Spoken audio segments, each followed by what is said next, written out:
Hello student, जैसा कि आप देख रहे हैं कि इसके पहले जो है हम लोगों ने last time reproductive health chapter जो है वो खत्म किया था।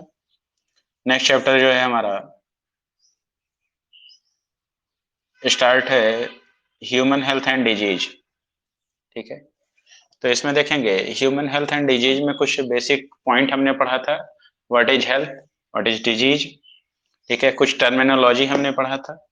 ठीक है, नेक्स्ट कुछ ऐसे एंशियंट साइंटिस्ट हैं जो मेडिसिन से रिलेटेड हैं या इन्होंने अपना मेडिसिन के फील्ड में जो है कोई ना कोई योगदान दिया है, कंट्रीब्यूशन है उनका कोई ना कोई, तो उनके बारे में हम पढ़ लेते हैं। तो देखेंगे साइंटिस्ट में एक साइंटिस्ट का नाम आता है जिनको हम बोलते हैं मैन ऑफ मेडिसिन। ये हुआ एथ्रिया। मैन ऑफ मेडिसिन जो है वो हम एथ्रिया को बोलते हैं। फादर ऑफ मेडिसिन जो है हिप्पोक्रेट्स को बोलते हैं। He gave the scientific explanation of diseases first time. इन्होंने डिजीजेज के अगेंस्ट जो है साइंटिफिक एक्सप्लेनेशन पहली बार दिया था। फादर ऑफ सर्जरी देखेंगे सुश्रुत हैं। इनकी एक बुक है जिसको हम बोल इन्होंने एक बुक लिखी थी जिसको हम सुश्रुत संहिता बोलते हैं। He used non poisonous leeches as an anticoagulant during the surgery. ये अपनी सर्जरी के दौरान जो है लीचेज का यूज करते थे, जोंक का यूज करते थे। ठीक है, लीचेज जो हैं आपकी हेरोडेनिया से बिलोंग करती हैं, हेरोडेनिया क्लास है। तो इसी में एक केमिकल सब्सटेंस पाया जाता है इनके सलाइवा में, हेरोडिन बोलते हैं। ठीक है, ये हेरोडिन जो होता है ये एंटीकोगुलेंट होता है, मतलब ब्लड को क्लॉट नहीं होने देता है। तो ये सर्जरी के दौरान इन मेडिसिनल लीचेज का यूज करते थे जिससे ब्लड की क्लॉटिंग ना होने पाए।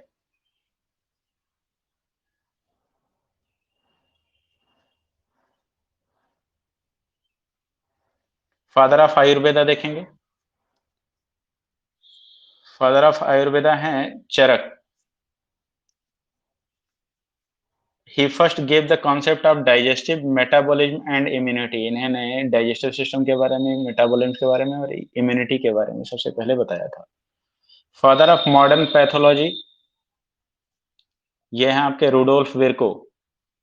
एंड फादर ऑफ इम्यूनिटी जो हैं ये हैं एडवर्ड जेनर। इन्होंने फर्स्ट वैक्सीन डेवलप की थी, that is smallpox vaccine. Father of blood grouping जो है वो Karl Landsteiner. And father of modern bacteriology जो है रॉबर्ट कोच हैं। इन्होंने एंथ्रेक्स, टीबी और कोलेरा के बारे में रिसर्च किया and got the Nobel prize in 2004 for the odorant receptor यानी ऑल्फैक्शन यानी ऑल्फैक्टरी रिसेप्टर जो सेंस ऑफ स्मेल को रिसीव करता है, and is given to Richard एलेक्स एंड लिंडा बीवक। तो इन तीन लोगों को मिला था। In 2005 Marshall and Warren for the Helicobacter pylori bacterium. ये हेलिकोबैक्टर पाइलोरी जो बैक्टीरिया होता है ये अल्सर कॉज करता है।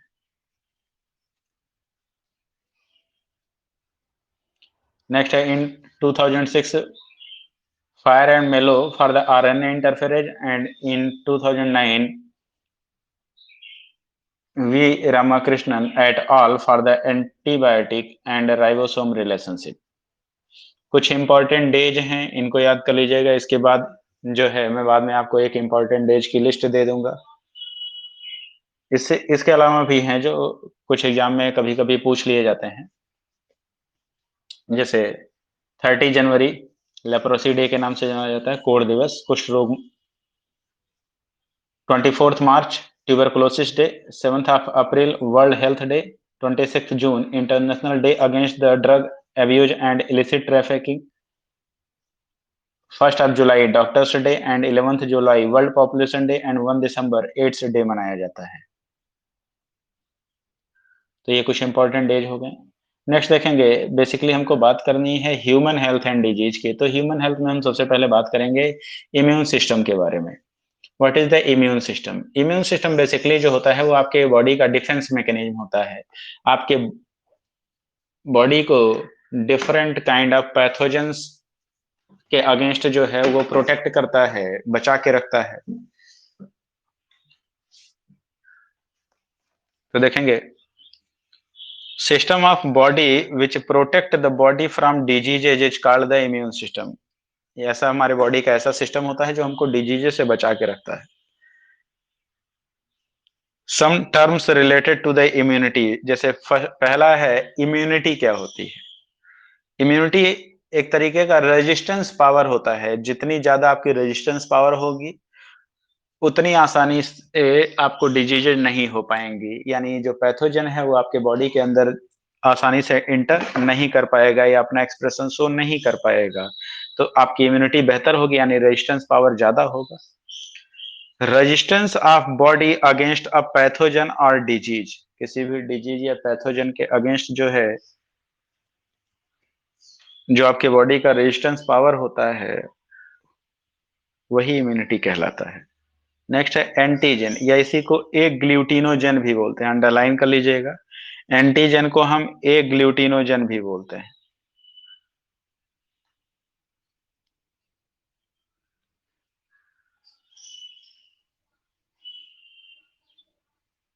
Proteinaceous substance which stimulate the production of antibodies. देखिए, एंटीजन ऐसे प्रोटीन सब्सटेंस होते हैं जो एंटीबॉडी के प्रोडक्शन को स्टिमुलेट करते हैं। क्या करते हैं? एंटीजन ऐसे सब्सटेंस होते हैं जो एंटीबॉडी के प्रोडक्शन को स्टिमुलेट करते हैं। एंटीबॉडी क्या होता है, या एंटीबॉडी को हम बोलते हैं ए ग्लूटिनिन।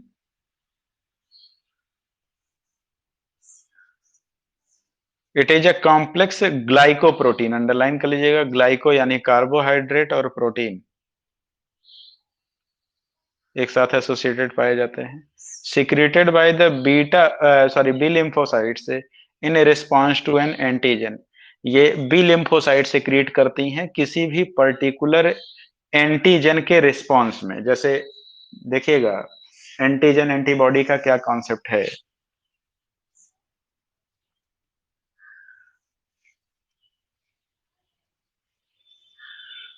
जैसे ये आपके बॉडी है फॉर एग्जांपल, तो इस बॉडी के अंदर जो सेल्स पाई जाती हैं, या जो कोई पैथोजन होता है, तो पैथोजन जो सेल है, मान लीजिए ये बैक्टीरिया है, तो बैक्टीरिया की सरफेस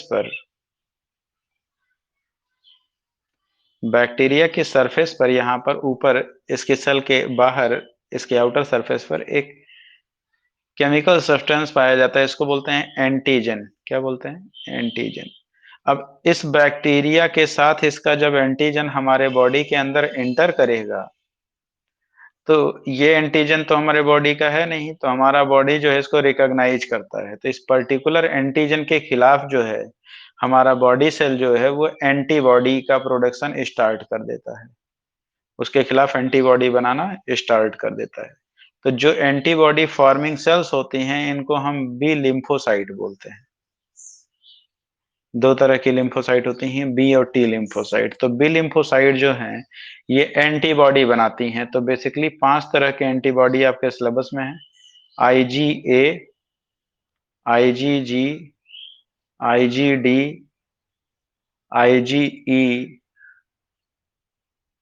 एंड आईजीएम।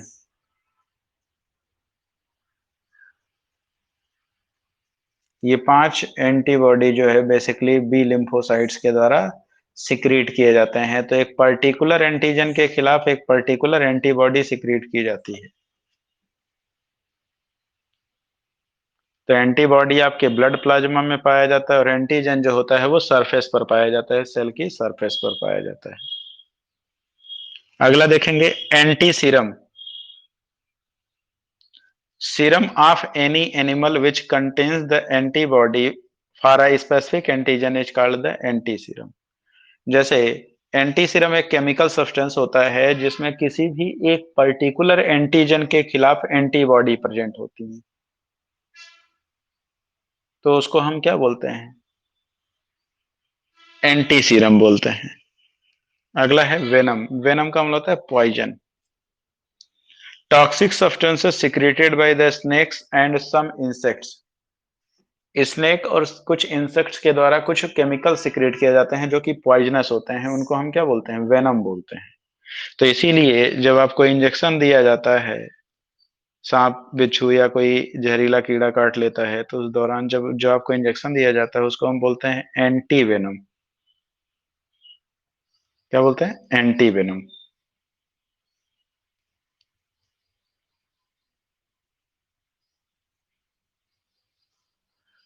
नेक्स्ट है एग्लूटिनेशन। एग्लूटिनेशन देखेंगे क्या होता है। एंटीजन एंटीबॉडी रिएक्शन, अंडरलाइन कर लीजिएगा। Antigen antibody reaction is called the agglutination and study of antigen antibody reaction is called the serology. जब एंटीजन एंटीबॉडी का रिएक्शन होता है तो उसको हम क्या बोलेंगे, एग्लूटिनेशन बोलेंगे। लेकिन अगर एंटीजन और एंटीबॉडी की स्टडी की जाए तो उस प्रोसेस को हम बोलते हैं सेरोलॉजी। सेरो दैट मीन्स होता है सीरम, सीरम। तो उसकी स्टडी करते हैं तो सेरोलॉजी कहलाता है। नेक्स्ट है टॉक्सॉइड। टॉक्सॉइड भी एक केमिकल सब्सटेंस होता है जो हार्मफुल होता है, टॉक्सिक होता है।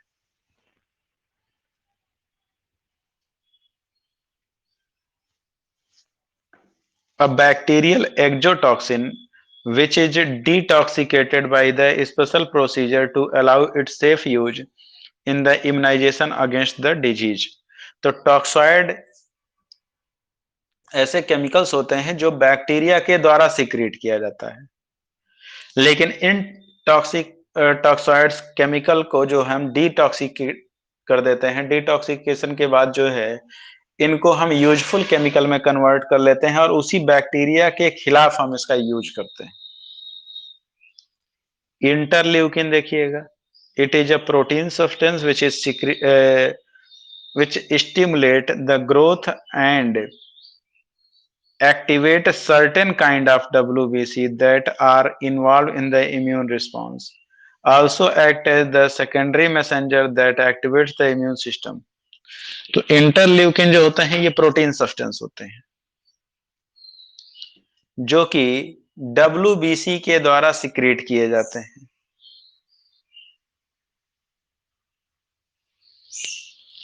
और ये सेकेंडरी मैसेंजर का काम करते हैं। इसमें है interleukin first, interleukin second, interleukin third, interleukin fourth and interleukin 5।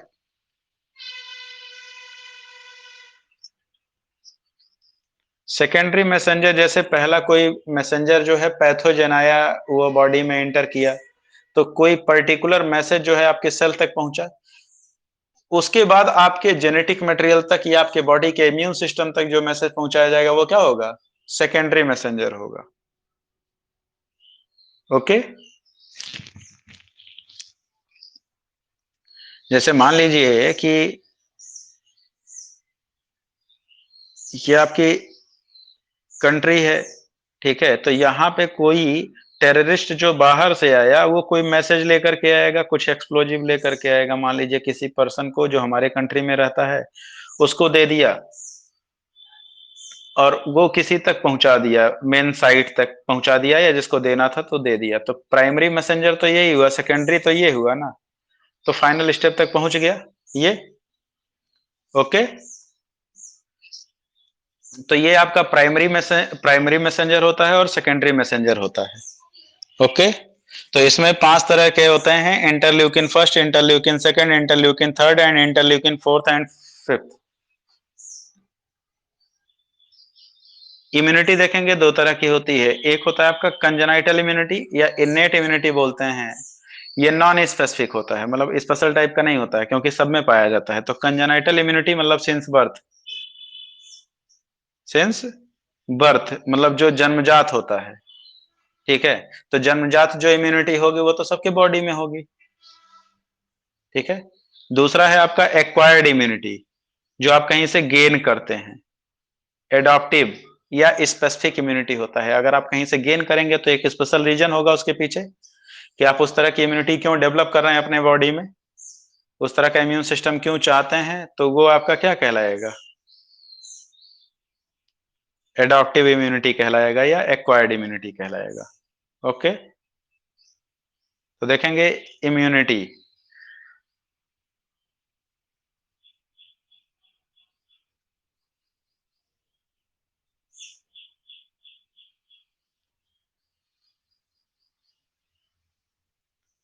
Immunity में देखिएगा, बेसिकली आपके पास दो तरह की इम्यूनिटी है, एक है एक्वायर्ड जो कि स्पेसिफिक होता है, और दूसरा होता है इननेट जो कि नेचुरल होता है, सिंस बर्थ, जन्मजात होता है।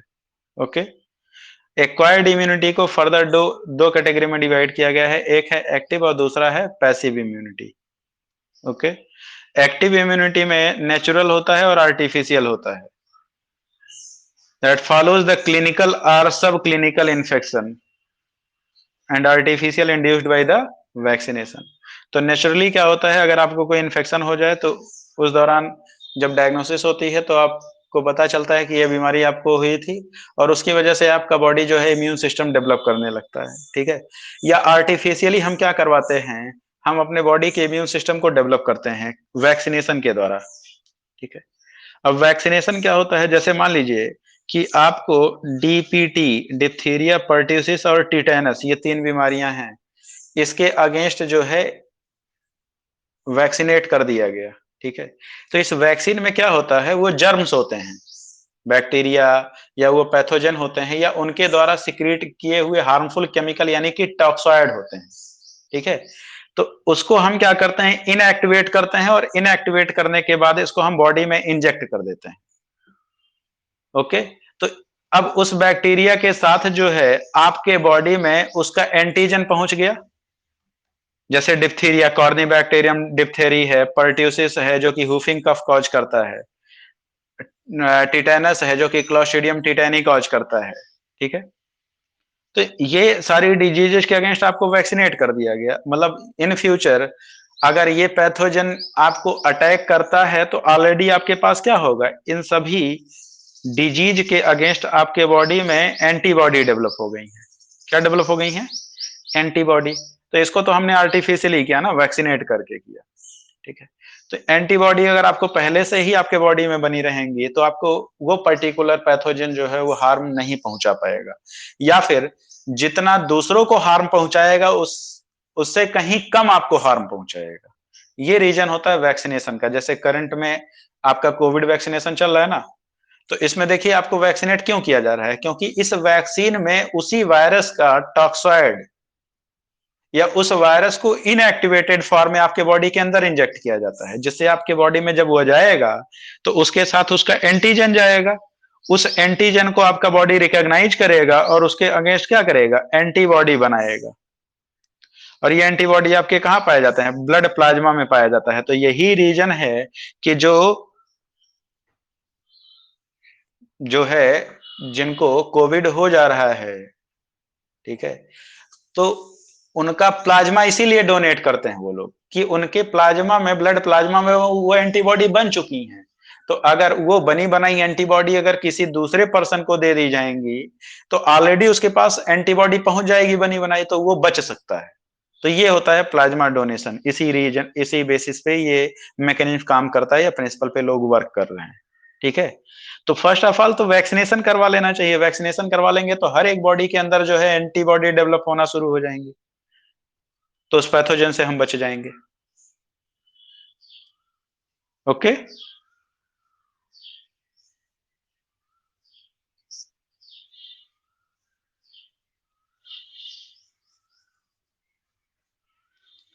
अब पैसिव में देखिएगा क्या है, पैसिव में भी नेचुरल है और आर्टिफिशियल है। तो नेचुरल में क्या है, transplantation, ट्रांसप्लेसेंटल passage of maternal IgG antibody which protect the child for the derived from serum first 6 month of the life of the human or animals। तो इसमें क्या होता है, नेचुरली क्या होता है, कुछ एंटीबॉडी जो है वो नेचुरली जो है ट्रांसफर कर दी जाती हैं। जैसे मदर से फीटस को यानी माँ से उसके बच्चे को एक एंटीबॉडी दे दी जाती है जिसको हम बोलते हैं आईजीजी, इम्यूनोग्लोबिन जी। ठीक है, ये बहुत छोटे साइज का एंटीबॉडी है, तो ये प्लेसेंटा को क्रॉस करके मदर से फीटस तक पहुंच जाता है। तो अभी जो बच्चा जन्म लेगा उसके पास उसका खुद का इम्यून सिस्टम तो डेवलप होने में समय लगेगा। तो इसलिए माँ से बनी बनाई एंटीबॉडी जो है नेचुरली दी जा रही है, उसमें हमारा कोई इंटरफेरेंस नहीं है, वो नेचुरल प्रोसेस है। तो इसीलिए हम इसको इस कैटेगरी में रखते हैं। तो आईजीजी दिया जाता है और ये बिफोर बर्थ होता है, बिफोर बर्थ, जन्म से पहले ही ट्रांसफर हो जाता है मदर से फीटस में। और जन्म के बाद जो है एक एंटीबॉडी दी जाती है IgA through the best feeding.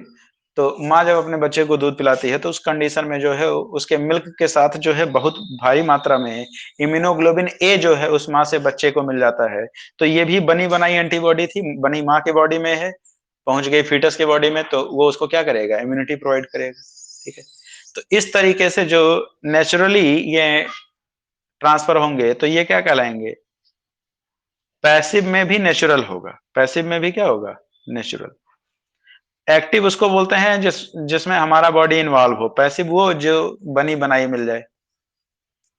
और आर्टिफिशियल में देखेंगे क्या करते हैं हम, injection of pre form antibody, बनी बनाई एंटीबॉडी हम दे देते हैं।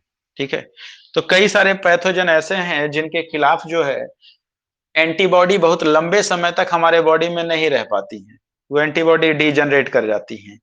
तो ऐसे इन्फेक्शन के बाद तुरंत जो है हमको वो एंटीबॉडी लेनी पड़ती है। जैसे एटीएस, एटीएस का इंजेक्शन लेना पड़ता है, इसको बोलते हैं एंटी टिटेनस सीरम।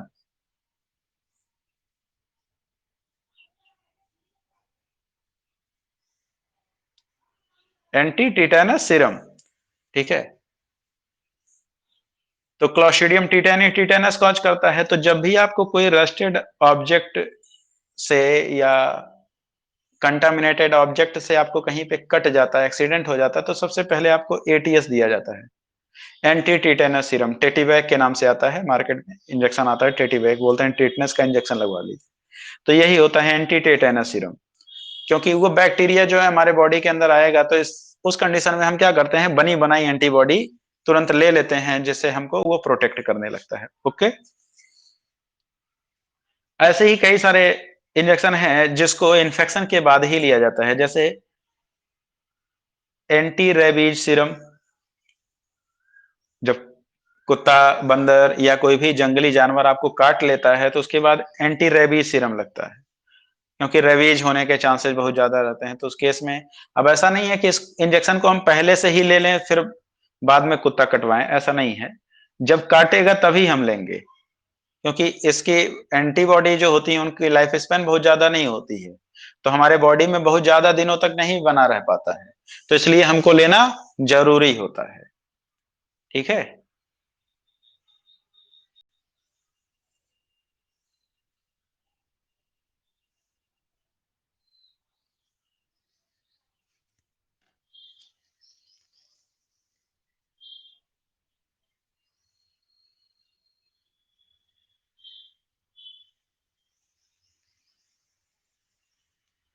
अब देखेंगे इन्नेट इम्यूनिटी क्या होता है।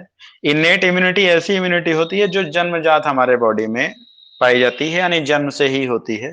तो ये नॉन स्पेसिफिक होगा, यानी किसी पर्टिकुलर पैथोजन के अगेंस्ट थोड़ी ना होगा, ये तो सबके बॉडी में पाया जाता है, तो ये जनरली सभी तरह के पैथोजन से हमको प्रोटेक्ट करता है।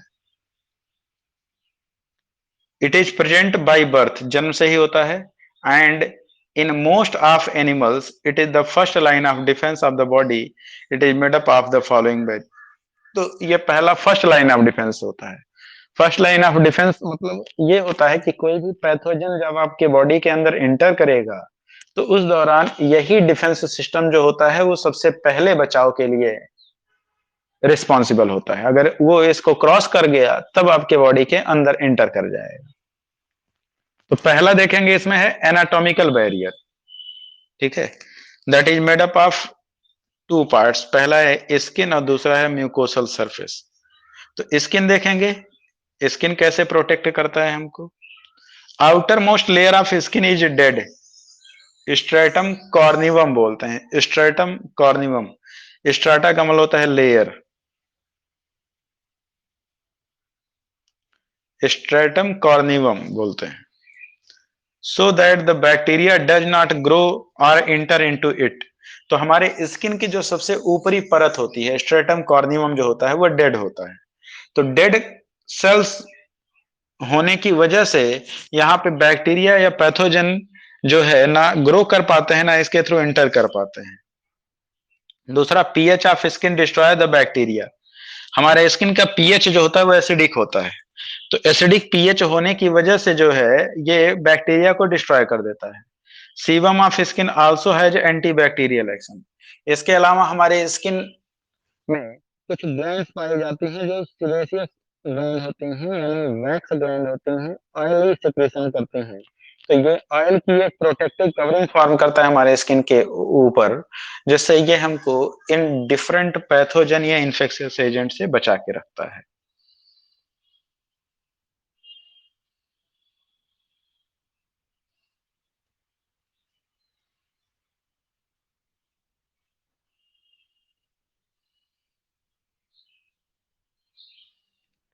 नेक्स्ट देखिएगा, अगला है म्यूकोसल सरफेस।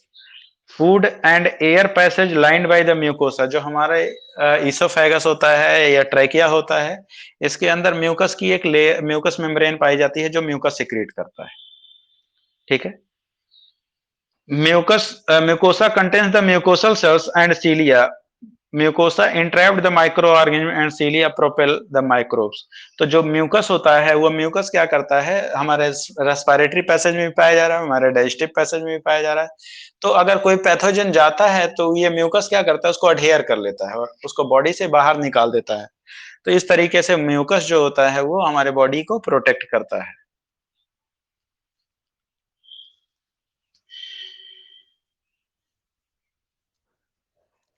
ऐसे पैथोजन जो हमारे एयर के थ्रू आते हैं या फिर फूड या लिक्विड के थ्रू एंटर करते हैं हमारे बॉडी में, उसको म्यूकस मेम्ब्रेन जो है वो अडहेयर कर लेता है म्यूकोसा के द्वारा, म्यूकस के द्वारा, और उसको रिपेल करके बाहर निकाल देता है। अगला physiological barrier. Many physiological functions of the body make the unfavorable environment for the growth of microbes। तो हमारे बॉडी के अंदर कई सारे रिएक्शन मैकेनिज्म हो रहे होते हैं जो कि एक अनसुटेबल एनवायरनमेंट होता है किसी भी बैक्टीरिया या माइक्रोब्स या पैथोजन के ग्रोथ के लिए। जैसे कोई भी पैथोजन एंटर करता है तो हमारे बॉडी का टेम्परेचर इंक्रीज कर जाता है, तो यानी कि fever. High temperature of body inhibit the growth of microbes. तो जब भी कोई माइक्रोब्स पैथोजन जो है हमारे बॉडी को इन्फेक्ट करता है तो हमारे बॉडी का टेम्परेचर बढ़ जाता है। आप बोलते हैं ना हमको फीवर हो गया है, तो फीवर कोई डिजीज नहीं है, फीवर इज अ सिम्टम। ठीक है, कि किसी पैथोजन का एनकाउंटर हुआ, अटैक हुआ है हमारे बॉडी पर, तो हमारे बॉडी ने अपना टेम्परेचर जो है बढ़ा दिया जिससे वो पैथोजन हमारे बॉडी के अंदर ज्यादा ग्रो ना करने पाए।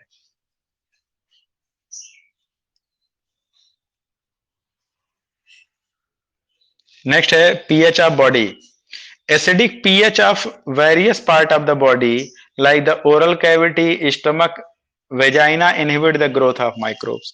तो हमारे बॉडी के कई सारे पार्ट्स में एसिडिक पीएच पाया जाता है, जैसे कि हमारे ओरल कैविटी में पीएच 6.8 होता है, स्लाइटली एसिडिक होता है। स्टमक का पीएच ओवरऑल 5 होता है। ठीक है। वेजाइनल कैविटी में जो कुछ लैक्टिक एसिड बैक्टीरिया पाए जाते हैं जो लैक्टिक एसिड सिक्रेट करते हैं, वहां का पीएच एसिडिक होता है। तो इन सभी रीजन में एसिडिक पीएच होने की वजह से कोई भी बैक्टीरिया या पैथोजन जो है वो ग्रो नहीं कर पाता है। Next, secretion. Secretion of body like the eyes, sebum, lysozyme enzyme, this enzyme destroy the microbes. तो जैसे हमारे आइज में लाइसोजाइम पाया जाता है, टीयर ग्लैंड में सिक्रेट होता है, सीबेसियस ग्लैंड में भी लाइसोजाइम पाया जाता है। तो ये लाइसोजाइम केमिकल जो होता है वो एंटी बैक्टीरियल प्रॉपर्टी का होता है, ये पैथोजन को ग्रो नहीं करने देता है, माइक्रोब्स या बैक्टीरिया को जो किल कर देता है।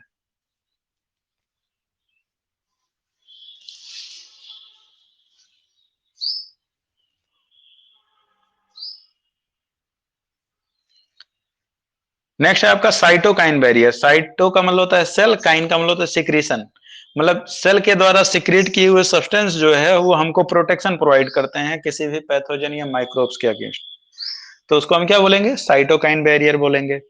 Certain kind of vertebrate cells, when infected with the virus, respond by releasing a small amount of class glycoprotein called the interferons। तो जब कोई भी वायरस जो है, जैसे ये हमारी सेल है, कोई वायरस जो है जब हमारी सेल को इन्फेक्ट कर देता है, तो ये वायरस इन्फेक्टेड सेल जो है वो अपने तरफ एक केमिकल सिक्रीट करने लगता है। इस केमिकल को हम बोलते हैं interferon.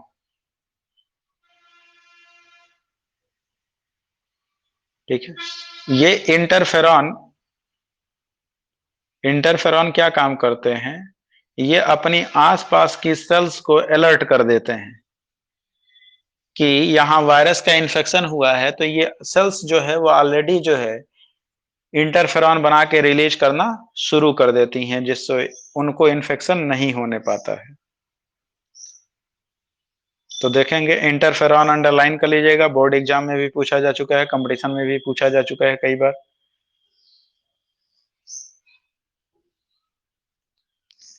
Interferon that is antiviral protein बोलते हैं इसको, या फिर antiviral protein that is made up of 270 amino acids secreted by the virus infected cells and stimulate the adjacent cell to produce the translation inhibiting protein TIP। तो देखिएगा, जो interferon होता है ये किसी वायरस इन्फेक्टेड सेल के द्वारा secrete किया जाता है, जो कि आसपास की सेल्स को एक मैसेज जनरेट करता है कि इस जगह पे वायरस का इन्फेक्शन हुआ है। तो वो आसपास की जो सेल्स होती हैं वो एक एंजाइम जो है इसका प्रोडक्शन बंद कर देती है। ठीक है।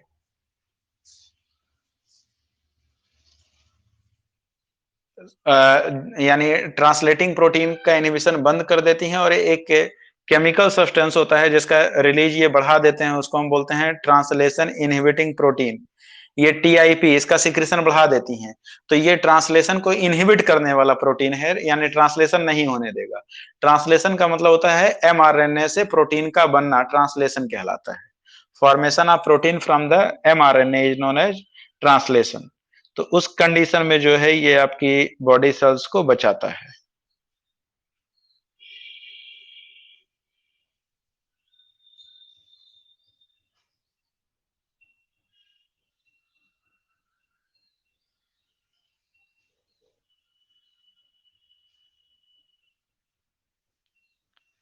By this mechanism interferon limit the infection of virus. तो इस मैकेनिज्म से जो है इंटरफेरॉन वायरस के इन्फेक्शन को रोक देते हैं।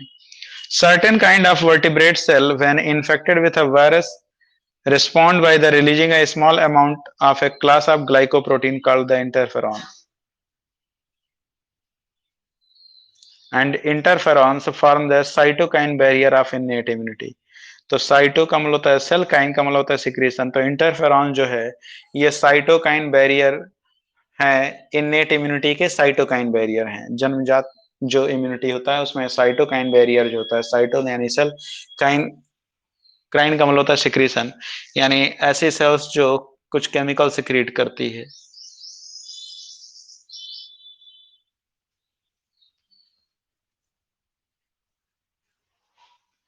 इंटरफेरॉन्स, हाँ, इंटरफेरॉन बेटा, interferons. Interferons are species specific, that is interferon produced by a species can protect only cells of the same species against the viral infection। जैसे मान लीजिए कि कोई वायरस 1 है, ये एक सेल को इन्फेक्ट कर रहा है, तो ये सेल जो है ये इंटरफेरॉन सिक्रीट करेगा। तो ये जो इंटरफेरॉन सिक्रीट करेगा वो स्पेशल होगा, इंटरफेरॉन अगेंस्ट द वायरस 1। अगर कोई सेकंड वायरस जो है इसको इन्फेक्ट करना चाहे तो वो कर सकता है। ठीक है।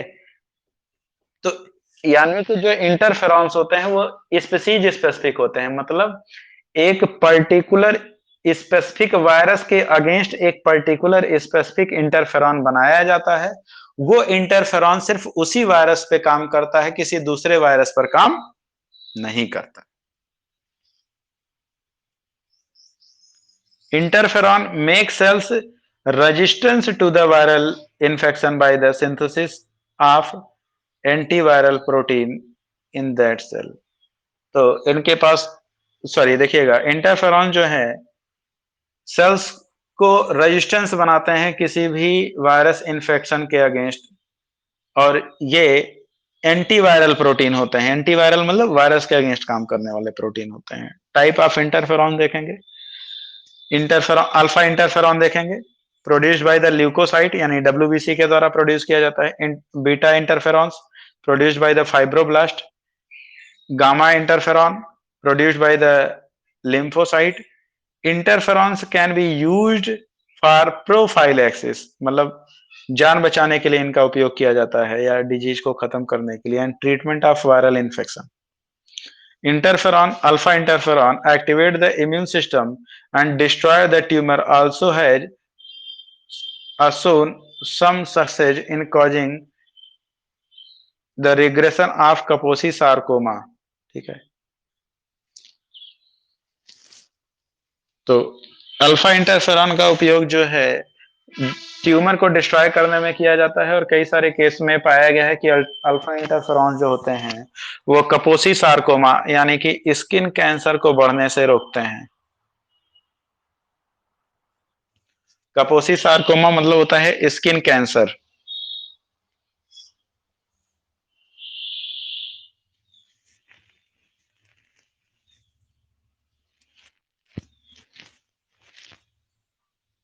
ओके,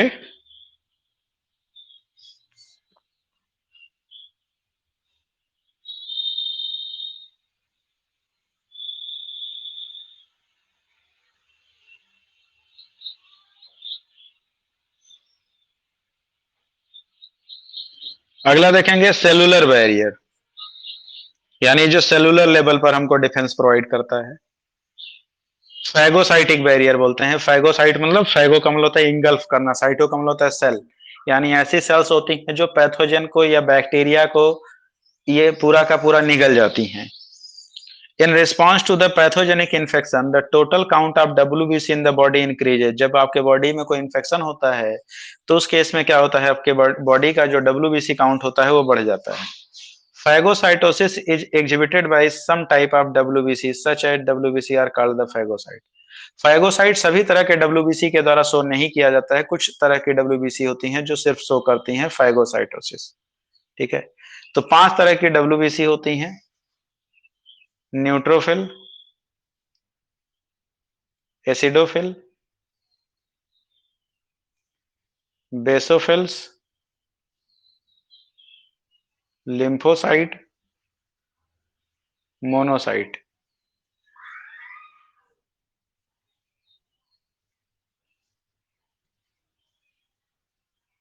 न्यूट्रोफिल, एसिडोफिल और बेसोफिल सेल्स जो होती हैं डब्ल्यूबीसी की टाइप जो हैं, ये कहलाती हैं क्या, ग्रेन्युलोसाइट, क्योंकि इसमें ग्रेन्यूल्स पाए जाते हैं। और ये कहलाती हैं दोनों ए ग्रेन्युलोसाइट, इसमें ग्रेन्यूल्स नहीं पाए जाते। तो न्यूट्रोफिल और मोनोसाइट ये दो जो होते हैं, मोनोसाइट ढेर सारे मोनोसाइट मिल करके एक बड़ी सी सेल बनाते हैं जिसको मैक्रोफाजेज बोलते हैं। तो ये दोनों सेल सबसे ज्यादा इंगल्फ करती हैं, पैथोजन को किल करती हैं। Most important phagocytes are the macrophages and neutrophil, underline कर लीजिएगा। सबसे ज्यादा फैगोसाइटोसिस शो करने वाली सेल्स जो है वो मैक्रोफाजेज हैं और न्यूट्रोफिल सेल्स हैं।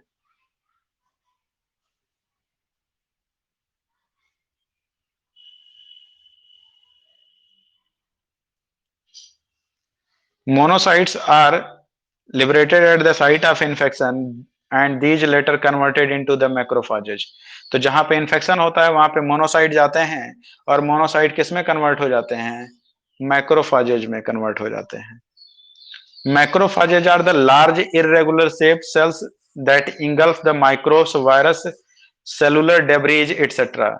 तो मैक्रोफाजेज बड़ा सा इरेगुलर सेल होता है जो कि माइक्रोब्स को, बैक्टीरिया को, वायरस को या सेलुलर डेब्रिज, डेड सेल्स के पार्ट जो होते हैं उनको पूरा का पूरा इंगल्फ कर जाता है, खा जाता है।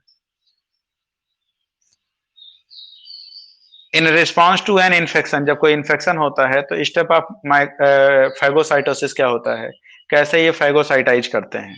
तो इसमें स्टेप है वैसोडाइलिटेशन यानी ब्लड वेसल स्टेसिस हो जाती है, एडहेशन होता है, माइग्रेशन और डायपिडेसिस बोलते हैं, कीमोटैक्सिक होता है, न्यूट्रोफिल या मैक्रोफेज शो करते हैं, उसके बाद फैगोसाइटोसिस होता है। जैसे देखिएगा, यहाँ पे एक डायग्राम आपको दिख रहा होगा, तो इस डायग्राम में आपको सबसे पहले क्या दिखाया गया है कि ये कोई ब्लड वेसल है, जिसका डायमीटर जो है अभी बहुत कम है। ये डायमीटर सिर्फ इतना ही है, ठीक है? और इसके अंदर ये ब्लड सेल पाई जा रही हैं। इस ब्लड वेसल के आसपास जो है, कहीं पे इन्फेक्शन हुआ है, यानी कि वहां पे बैक्टीरिया आ गया है।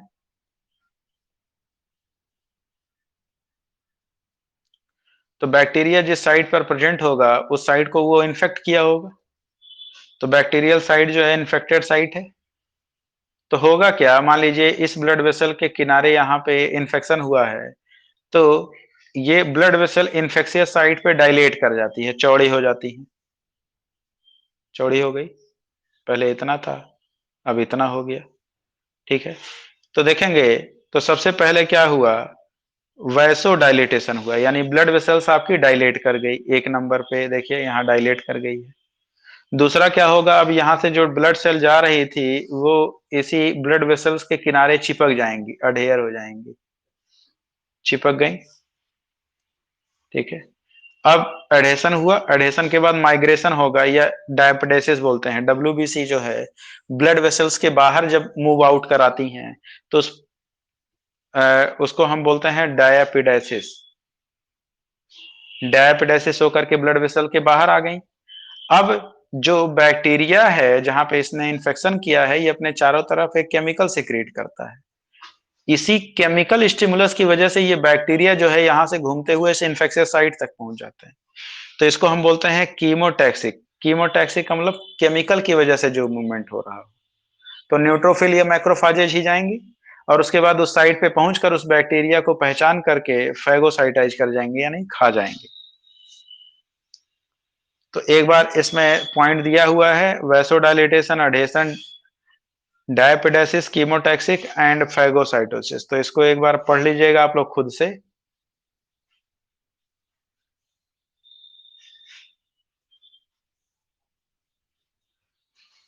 अगला टॉपिक है आपका inflammatory barrier.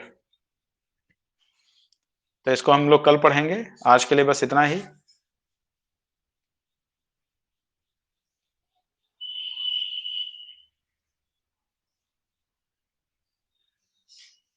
Thank you all.